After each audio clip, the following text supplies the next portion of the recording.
नमस्ते LB Ghale YouTube च्यानलमा हजुरहरु सबैजनालाई स्वागत छ। नमस्ते छ।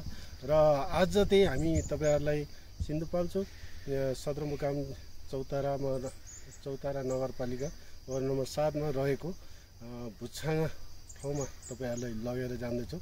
र अहिले हामी आइपुगेका छौँ यो भुच्छाङा गाडी र बाइक जाने बाटोसम्म आइपुगेका छौँ। र अहिले हामी चाहिँ यो गेटबाट मुनि हिँड्नुपर्ने हुन्छ र बाइक गाडीहरू चाहिँ यही पार्किङ हुन्छ। र चौताराबाट यहाँ आउनलाई चाहिँ 4 किलोमिटर जतिको फरक छ बाइकमा आयो भने। र तपाईहरु यहाँबाट हिँडेर जानुको लागि चाहिँ 15 मिनेट 10 मिनेट 20 मिनेट पनि लाग्न सक्छ।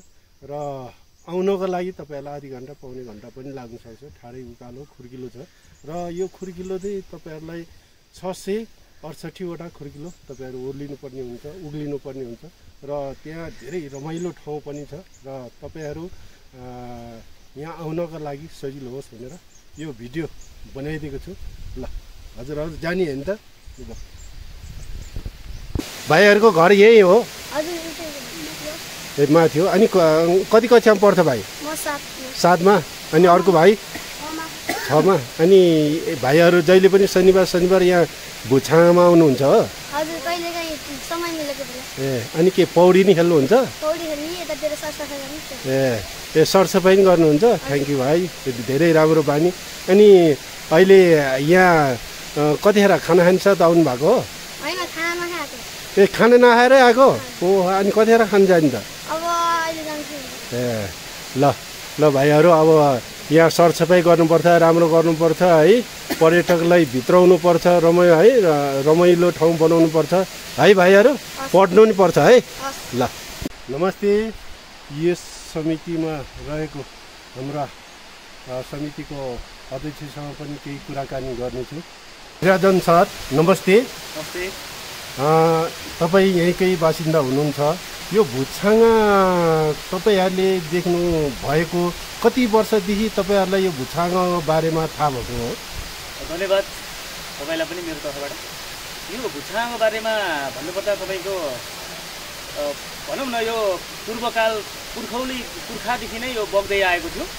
भुच्छाङा भनेर चाहिँ अलि नाम चर्चामा आएको रहेछ पहिला। तर यहाँ पर्यटकहरू आउने, यताउति आउने भनेर त्यो प्रख्यात होइन। तर त्यो पनि घाँस दाउरा काट्न आउँदा चाहिँ अलिक डर लाग्ने ठाउँ भएको हुनाले भुच्छाङा भनेर एउटा प्रख्यात भएको रहेछ। तर जुन हिसाबले पर्यटन हिसाबले हुनुपर्ने त्यो भएको थिएन। पछि जब म एकचोटि यहाँ कस्तो रहेछ त भनेर मलाई एउटा कौतूहलता लाग्यो। म आफै हेर्न आएँ। त्यो लहरा परा समात्यो, त्यो मान्छे लहरा समात्यो, तल झर्दाखेरि मलाई पनि एकछिन त डर पनि लागेको है। किन भन्दाखेरि एकान्त छ, झर्ना झरिरहेछ, सुनसान छ। अब त्यहाँ त बाघ भालु पनि आउने डर हुन्छ। त्यहाँ चाहिँ साथै भुच्छाङा नामै भुच्छाङा, त्यहाँ भूतै छ कि भन्ने पनि डर लाग्यो। एकछिन चाहिँ मन त्यस्तो लाग्यो कि। तर मैले यसो अनुभव गरेँ। अनि मैले एउटा इमेजिन भनौँ न, एउटा कल्पना गरेँ भविष्यमा यसको फ्युचर छ है। किनभने सदरमुकाम नजिक भएको हुनाले यसको फ्युचर छ। भोलि पर्यटन क्षेत्र चाहिँ एउटा घोषणा हुने सम्भावना बढी देखेको छु भनेर मैले एउटा मनमा आत्मविश्वास लागेर जब मैले त्यो अगाडि बढेँ। अनि सानो क्यामेरा थियो मसँग, अहिलेको जस्तो त्यो प्रविधि थिएन। अनि सानो क्यामेराले फोटो खिचेर लगेर मैले एउटा चाहिँ ठाउँमा देखाएँ, गरेँ। गर्दाखेरि उहाँहरूले पनि एउटा हौसला दिनुभयो, यो राम्रो ठाउँ छ, तपाईँहरूले गऱ्यो भने धेरै राम्रो हुन्छ भन्ने कुरा गर्नुभयो। अनि त्यसैलाई गर्दा लैजाँदा चाहिँ ठ्याक्क एउटा हुने बेलामा सबैबाट हुन्छ, एउटा नहुने बेला कतैबाट हुँदैन भने जस्तो एउटा हाम्रो यो भुच्छाङा बन्नु रहेछ। ठ्याक्क चाहिँ एउटा भाग्यले साथ दियो भन्दा पनि हुन्छ, एउटा सौभाग्य भन्दा पनि हुन्छ। ठ्याक्क हाम्रो यो तपाईँको यो 63 सालपछि तपाईँको के भन्छ, यो कतिमा इक्जाम के अरे भएको 64 मा 63 भएको यो चुनाव 64 यो हाम्रो चाहिँ जब तपाईँको प्रदेशको संरचना सुरु भयो अनि 64 को चुनाव भयो।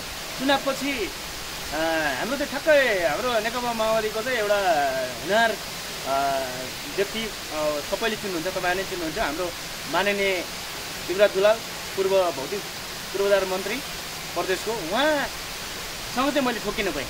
ल यस्तो छ माननीयज्यू, तपाईँले यसलाई पहल गर्नुभयो भने हुन्छ भन्दाखेरि उहाँले एकदम पोजिटिभ दिनुभयो। उहाँ आएर हेर्नुभयो, निरीक्षण गर्नुभयो उहाँले। अनि पहिलो बजेट 50 लाख रुपियाँ हालिदिनु भयो। अनि यो सिँढी तयार भयो।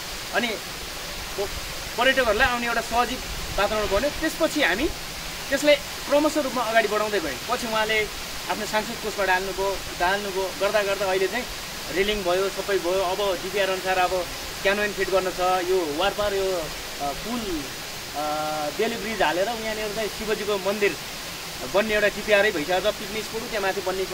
अनि यहाँ चाहिँ अब पौडी खेल्ने ड्यामहरू बनाउँछ, त्यसपछि मात्रै यसको पूर्ण रूपमा विकसित हुन्छ भन्ने हामीले सोचेका छौँ। अहिले पहिलाको हिसाबले हेर्दाखेरि त अहिले त कता कता यो भुटछाँगा नाम चेन्ज गर्दा त भएन, तर भुटछाँगा चाहिँ होइन।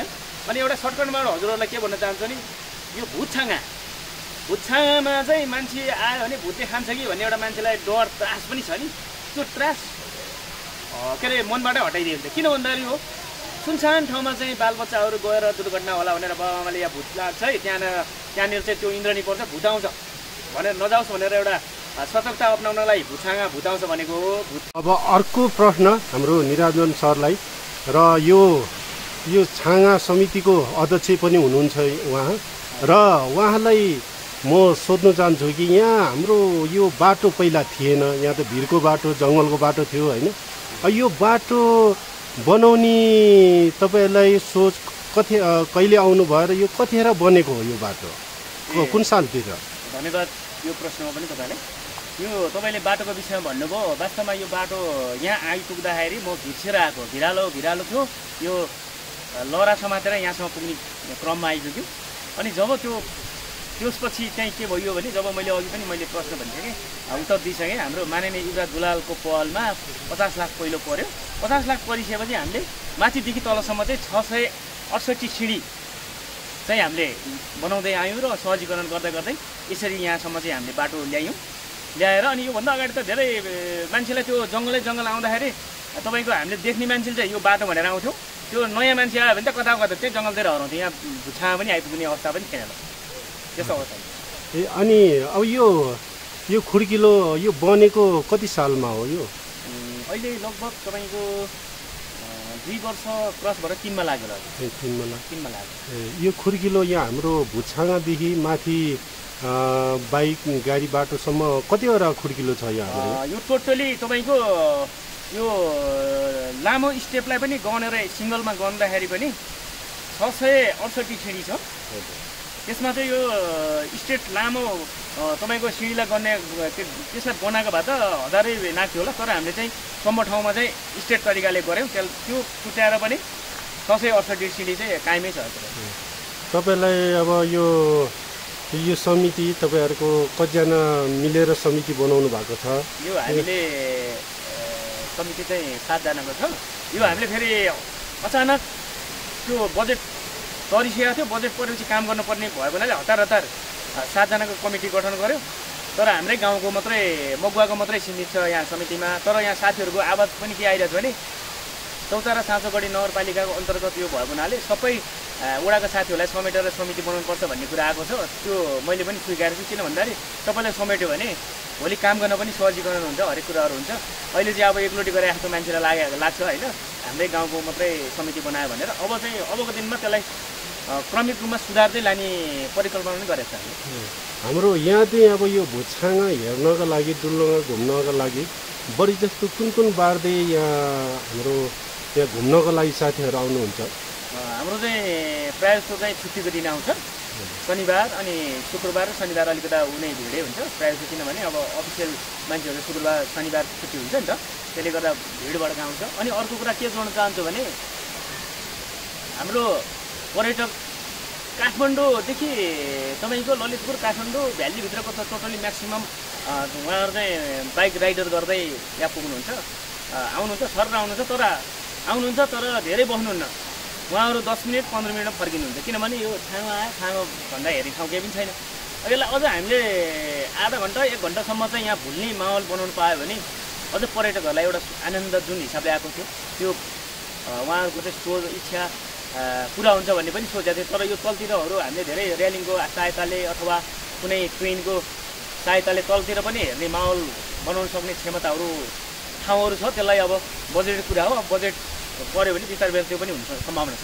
अनि र तपाईँले माथि आफ्नै घर छेउमा होटल पनि खोल्नु भएको छ के कस्तो छ अहिले होटलको हालखबर? अब होटलको कुरा गर्दाखेरि त अब पहिला राम्रै पनि हो, धेरै राम्रो चले पनि थियो, सबै चिज थियो। अब अहिले त्यस्तै यस्तै भइरहेको छ। हाम्रो अलिकता प्राविधिक कुराहरूले गर्दा अहिले होटल अहिले सञ्चालनमा छैन। अब केही दिनपछि सञ्चालन गर्दैछु। त्यो सञ्चालन भएपछि यहाँ आउने पर्यटकहरूलाई पनि भनौँ न मान्छेलाई पैसा भएर पनि खान पाएन भने त त्यति राम्रो हुँदैन नि। पैसा तिरेर खान पाउने ठाउँ हुनुपर्छ भन्ने एउटा सबैको मनसाय पनि हुन्छ। म पनि बाहिर घुम्न गयो भने मैले पनि पैसा तिरेर खान पाउँछु भन्ने पाउनुपर्छ भन्ने मलाई लाग्छ। त्यस्तै अरू बाहिरबाट आउनुहुन्छ, उहाँहरू विचार टाढाबाट आउनुहुन्छ, यहाँ हेऱ्यो भोक लाग्छ गयो, खाने ठाउँ छैन, उहाँहरू कि चौतारी पुग्नु पऱ्यो। एउटा आवश्यकता चाहिँ छ, त्यो फेरि सुरु गर्छु म। र यो भुछाङा चाहिँ अब हामीले बच्चामा हाम्रो बाउआमा बाजेबोजेहरूले भन्ने गर्थे त्यहाँ नजाऊ है नाति छोराहरू, त्यहाँ त भुत आउँछ, बनझाँक्री आउँछ यो भन्ने कुरा हामीलाई बाउआमा बाजेबोजेहरूले डराएर राखेको थियो। म पनि यहाँ आएको 2 चोटि मात्रै भयो जम्मा। पछि आउँदाखेरि मलाई एकदम रमाइलो राम्रो ठाउँ लाग्यो। र तपाईँलाई के लाग्छ, यहाँ केही घटना भएको छ त यो छाँगाले? छैन, अहिलेसम्म हामीले सुनेको पनि छैनौँ घटना भएको। अब पहिला तपाईँले भने जस्तै यहाँनिर भूत बस्छ, त्यो छाँगामा नजाऊ बाबाआमाले भनेर बाबाआमाले भन्थ्यो। किन भन्दाखेरि बच्चाहरू त्यहाँ नजाओस्, सचेत होस्, त्यहाँ एकान्तमा भोलि दुर्घटना भयो भने कसले थाहा पाउँछ भन्ने हिसाबले चाहिँ उहाँहरूले भनेर भुछाँगा भनेको हो। त्यो फेरि भुछाँगामा के छ भने इन्द्रनी पर्छ, त इन्द्रनी परेपछि इन्द्रनीको मुखले उसमा पऱ्यो भने मान्छे मर्छ भन्ने एउटा गाउँघरमा अझै पनि भन्ने चलन छ नि। तर त्यो इन्द्रनी कसरी पर्छ भन्ने कुराहरू पनि हजुरलाई म भन्छु है। किन भन्दाखेरि माथिको पानीको बेग र अनि त्यो घामको तापको कारणले गर्दा इन्द्रनी पर्ने हो। त्यो इन्द्रनी पर्नु भनेको त्यो कुनै भूत होइन। जस्तो हामीले एउटा उदाहरण दिन्छु, मैले यहाँ मुखभरि पानी हालेर फु गरेर पुग्यो भने यहीँ इन्द्रनी पर्ने हुन्छ। किन भन्दाखेरि त्यो त्यहाँ त भूत होइन नि, त्यो मान्छेलाई लागेको मात्रै हो। तर त्यो खास यहाँ दुर्घटना पनि भएको छैन। आमाबुवाले त्यो नजाओस् भनेर एउटा सचेतना जगाउने क्रममा चाहिँ भुछाँगा यहाँ भूत लाग्छ भन्ने कुरा चाहिँ गर्दै त्यो भुछाँगा नाम रहनु गएको। तर भूत सुत आउने केही होइन। यहाँबाट एउटा यस्तो छ कि यहाँ चाहिँ झाँक्रीको वासस्थान छ। झाँक्री भने त देवता हो। यहाँ मलाई कतिले पनि भन्छ, अब धेरै झाँक्री हेर्ने मान्छेहरूले के भन्छन्, यहाँनिर छाँगामा शिवजीको वासस्थान पनि छ भन्ने कुरा भन्ने सुनेको छु। तर मलाई जहाँसम्म लाग्छ हो भन्ने मलाई विश्वास छ। किनभने यस्तै छाँगा झर्नामा चाहिँ शिवजीको वास पनि बस्छ भन्ने सुनेको छु। अनि म पनि आत्मविश्वास पनि छ फेरि। र अब हाम्रो निराजन सरलाई, उहाँ हाम्रो कराते गुरु पनि हुनुहुन्छ, र उहाँलाई सोध्नु पर्यो हाम्रो यो गाडी र बाइकबाट ओर्लेर यो छाँगासम्म आइपुग्नको लागि र यो छाँगाबाट उक्लेर गाडीको बाटोसम्म पुग्नको लागि कति आधी घन्टा 1 घन्टा कति लाग्छ? यो हजुरले राम्रो कुरा गर्नुभयो। यो यस्तो हो, अब मान्छेमा के छ भने एक त आफूमा नि डिफ्रेन्ट फरक पर्ने कुरा हो। अब कति आफ्नो हिँड्न सक्ने क्षमता त्यो अनुसार पनि भर पर्छ। हामी जस्तो नर्मलीलाई त मान्छेबाट आउँदाखेरि 10 मिनटमा यहाँ पुगिसक्छौँ, अनि जाँदाखेरि त्यही बढीमा 15 मिनट। अनि अरू अब मान्छेमा फरक पर्ने कुरा हो। निराजन सर, अब अर्को प्रश्न, अब तपाईँलाई केही जिज्ञासा लागेकै केही कुराहरू भन्नु मन छ भने भनिदिनु होला। धन्यवाद। मलाई मेरो जिज्ञासा के छ भने अझ यति जे बन्यो धेरै राम्रो भयो, पहिलाको धेरै राम्रो, अझ यतिले हामीलाई पुग्दैन। हाम्रो त किनभने डिपिआर अनुसार क्यानोइन फिड गर्नु छ, बेली ब्रिज छ, टेम्पल छ, पिकनिक स्पट छ, अनि माथिसम्म जो तपाईँहरू आउनुभयो त्यो डाँडोसम्म चाहिँ उताबाट चाहिँ लगभग 2.5 किलोमिटर होला। त्यो चाहिँ पक्की ढलान चिज हुनु पायो भने पर्यटकहरूलाई चाहिँ आउनको लागि एकदम कुनै शास्ति हुन्थेन भन्ने मलाई लाग्छ। त्यो जिज्ञासा चाहिँ मेरो चाहिँ जिज्ञासा लागेको त्यो कुरा हो। त्यो पुरा हुनको लागि अब हामीले मात्रै कल गरेर भएन, मेन अब माननीय मन्त्रीज्यूहरू नेताज्यूहरूले नै कल गर्नुपर्ने हुन्छ। जहाँसम्म लाग्छ सकारात्मक हुनुहुन्छ उहाँहरूले अहिलेसम्म नकार्नु सक्दैन। उहाँहरूले 100% गर्नुहुन्छ भन्ने विश्वास छ, गरि पनि राख्नुहुन्छ। र तपाईँहरूको यो ठाउँमा तपाईँहरूको कुन जाति बढी बस्नु भएको छ? तपाईँहरूको यहाँ चाहिँ कस्तो भने हजुरको मगर बस्ती, भले बस्ती र अनि बाहुन बस्ती, 3वटा जातिहरू बस्छ। तपाईँहरूको मगर बस्ती कति धुरी जति? हाम्रो लगभग मगर बस्तीहरू होला 70-80 धुरी, अनि भलेहरूको पनि चाहिँ 80-90 धुरी छ, अनि बाहुनहरू लगभग 8-10 धुरी लगभग छ। मान्छे राम्रै छ। पहिल्यैदेखिको तपाईँहरूको यहाँ बसोबास हुन्छ? अब अब हामी जन्मिँदाखेरि हाम्रो बाजेसम्मको त यहीँ देखेको के अरे सुनेको अब बाजेको भन्दा नि बाजे चाहिँ अब मलाई जहाँसम्म गोर्खाबाट आएको भन्ने छ मगरहरू चाहिँ अब घलेहरू खै लमजुङबाट होला सायद जहाँसम्म घरले त पुर्खा नै लमजुङ भन्ने सुनेको छु अब कति हो त्यो त यहाँ मलाई नि यकिन छैन त मैले चाहिँ सुने भरमा भनेको। अन्तिम प्रश्न, अब हाम्रो नेपालभर विश्वभर रहेको हाम्रो दाजुभाइहरूलाई साथीहरूलाई के भन्न चाहनुहुन्छ तपाईँ?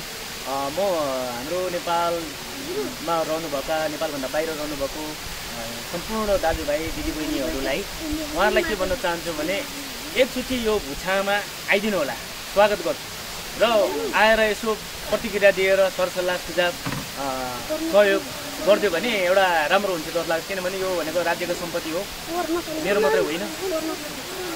त्यही भएर अनि सँगसँगै के छ भने अब यहाँ आउने पर्यटकहरू यहाँ आउनुहुन्छ, सबै हजारौँ पर्यटकहरू आउनुहुन्छ, उहाँहरूलाई पनि एउटा सल्लाह सुझाव दिनु भने जसरी सफा कञ्चन छ यो पानी यस्तै बोकिरहन र अनि सरसफाइ चाहिँ आफ्नो ल्याएको जो कागजपत्रहरू आफूले ल्याएको खाने चिजहरू त्यो खाएपछि डस्टबिनमा जम्मा गरेर हाल्ने बानी बसाल्नुपर्छ भन्ने मलाई लाग्छ। त्यो गरिदिनुहुन्छ र गर्नु होला भन्ने ऊ चाहिँ म अनुरोध गर्न चाहन्छु।